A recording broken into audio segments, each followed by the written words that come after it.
400.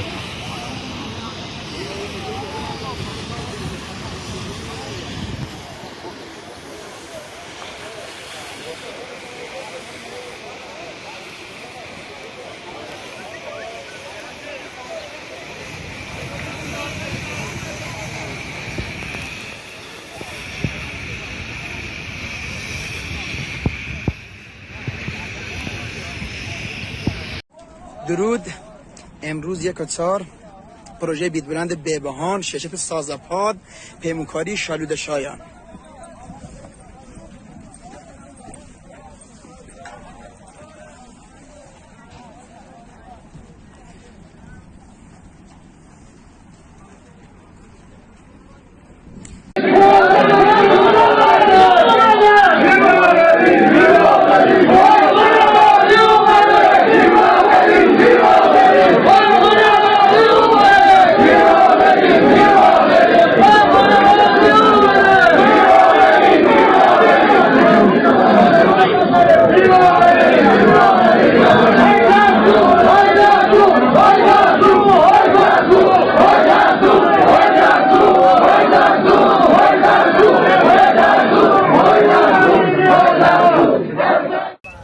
اینا برگای اخراج تمام کارگرای شرکت نفت تهران، پالایشگاه تهران.